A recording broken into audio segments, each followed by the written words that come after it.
आज की कहानी है अहिंसा की विजय। लेखक भगवती शरण उपाध्याय।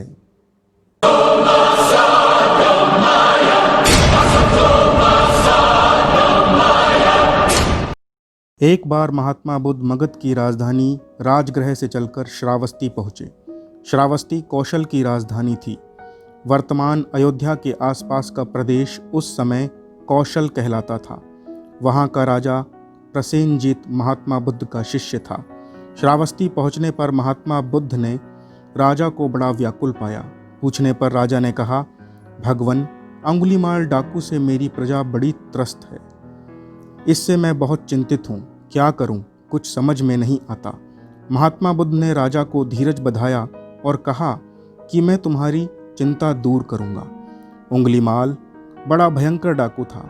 उसके अत्याचार से प्रसेनजीत की प्रजा त्राही त्राही कर रही थी। उसने 1000 आदमियों की हत्या करने की प्रतिज्ञा कर रखी थी, परंतु वह कितने आदमी मार चुका था इसका हिसाब रखना उसके लिए बड़ा कठिन काम था। इसके लिए उसने एक युक्ति निकाली। जब वह किसी का वध करता तो उसकी एक उंगली काट लेता। इस प्रकार उसके पास उंगलियों की एक माला सी बनती जा रही थी, जिसे वह सदैव गले में डाले रहता। इसी कारण उसका नाम उंगलीमाल पड़ गया था। उंगलीमाल का नाम सुनकर देश के लोग काँप उठते थे। जिधर से वह निकल जाता उधर चीख पुकार मच जाती। उसकी क्रूरता की कहानियां दूर दूर के देशों में भी फैल गई थी।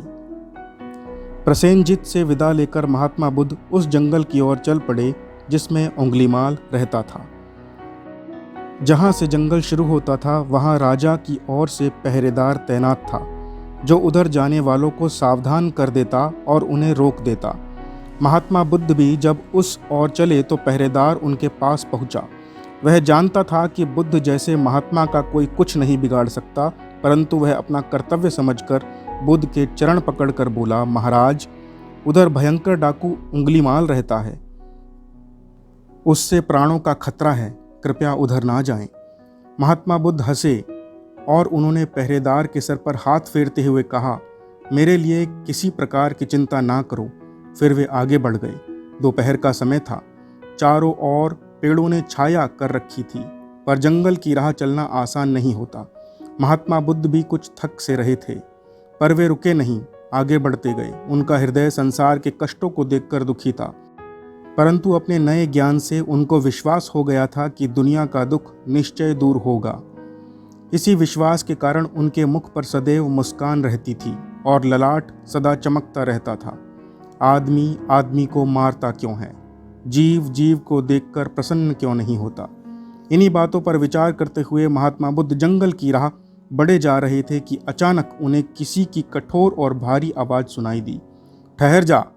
ध्यानमग्न होने के कारण भगवान बुद्ध आगे ही बढ़ते गए। थोड़ी देर में वही शब्द फिर सुनाई पड़ा, ठहर जा।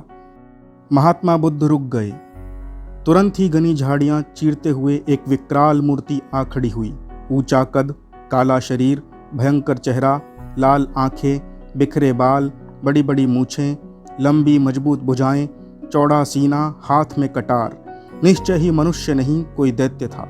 उसके गले में उंगलियों की माला देखकर बुद्ध को पहचानते देर न लगी कि यही उंगलीमाल डाकू है। महात्मा बुद्ध ने उस पर अपनी दृष्टि डाली। उनकी नज़र में भय न था, प्यार था। उन्होंने प्रेम पूर्वक उस भयंकर डाकू से कहा, मैं तो ठहर गया, भला तू कब ठहरेगा? उंगलीमाल चकित हो उठा। उसके सामने आने वालों की भय से हमेशा गिग्गी बंध जाती थी।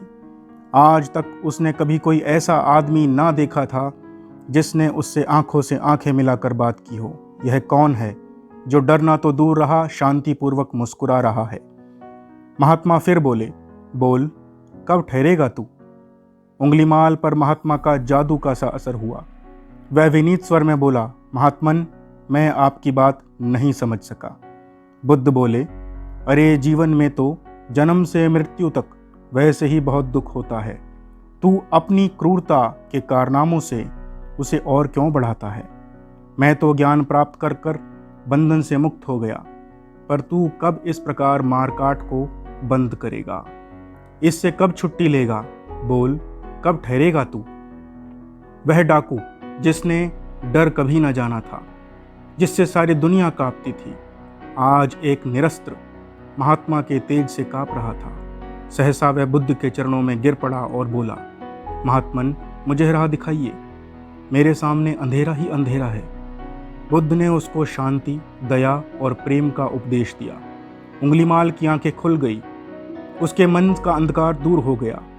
उसने उंगलियों की माला को तोड़ दिया और कटार दूर फेंक दी।